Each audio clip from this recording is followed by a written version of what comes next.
Hörmətli sədr, hörmətli millət vəkilləri, mən də 8 mart Qadınlar Bayramından öncə ilk iclasımız son belə deyək, iclas olduğuna görə ilk öncə qadınları qarşıdan gələn 8 mart Beynəlxalq Qadınlar Bayramı münasibəti ilə təbrik edirəm və bir neçə fikirləri çatdırmaq istirdim.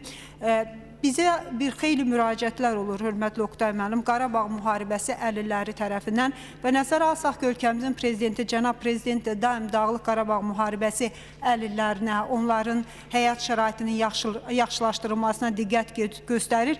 Bunu məsələnin öz həllinə tapması yaxşı olardı. Söhbət dövlət, ali və orta ixtisas təhsil müəssisələrində ödənişli təhsil alan Qarabağ müharibəsi əlilləri evlatlarından gedir. Yəni bu insanlar əlildilər və təbii ki, onların çox ciddi problemləri var və onların evlatları dövlət ali məktəblərini qazanıb ödənişli ixtisaslara düşdüyü zaman bu vəsaiti ödəmələrində çətinlik olur. Çox yaxşı olardı ki, onlar bu, belə deyək, azad olunsun. Bu, həm də ölkədə Qarabağ müharibəsi əlillərinə diqqətin daha da bir örnək nümunəsi olardı. Ona görə mən çox xahiş edərdim ki, bu məsələyə baxılsın ki, Qarabağ müharibəsi xüsusilə əlillərinin evlatları dövlət ali və orta ixtisas təhsil müəssisələrinə daxil olan zaman ödənişli əsaslarla onların azad olunması məsələsi. İkinci bir məsələ, mən son vaxtlar orduda baş verən bəzi hadisələrlə bağlı təbii ki, toxunmaq istəyirəm. Bu, cəmiyyətimizdə narahatlıq doğuran hadisələrdir və təbii biz hüquq mühafizə orqanlarının bu hadisələri ciddi araşdırmağa çağırırıq və bəzi qüvvələri də orduda baş verən bəzi hadisələrdən istifadə edərək cəmiyyətdə orduya qarşı etimadsızlıq mühitinin yaradılması və mənfi bir imicin yaradılmamasına çağırırıq ki, bu kimi hallara yol vermək olmaz. Bu bizim ordumuz.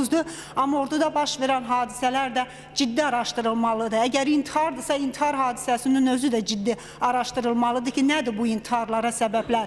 Və burada mən bu istiqamətdə bir təklif irəli sürmək istəyirəm. Mən bunu bir neçə dəfə parlamentdə səsləndirmişəm.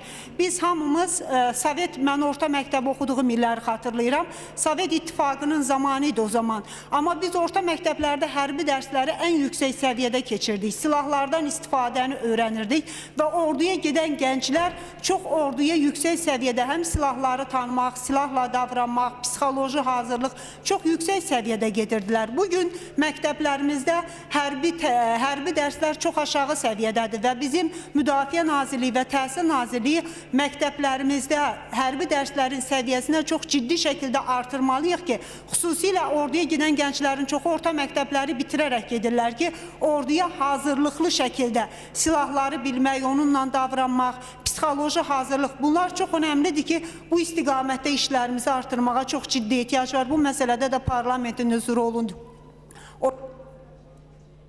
Sağ olun.